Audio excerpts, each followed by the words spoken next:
امام علی علیہ السلام نے فرمایا 7 چیزیں انسان کو تباہ کر دیتی ہیں: والدین سے بدتمیزی کرنا، کیونکہ اس عمل سے انسان کی عمر کم ہو جاتی ہے; جھوٹ بولنا، یہ عمل انسان کو اللہ اور اس کے بندوں کی نظر میں حقیر بنا دیتا ہے; ظلم کرنا، کیونکہ اس عمل سے انسان میں بیماریاں پیدا ہو جاتی ہیں; زنا کرنا،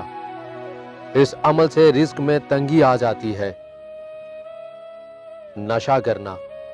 اس عمل سے باعزت دوست دور ہو جاتے ہیں; تکبر کرنا، جو انسان تکبر کرتا ہے اس کی نعمتیں دن بدن کم ہونے لگتی ہیں; حرام کھانا، اس عمل سے دعائیں قبول نہیں ہوتی۔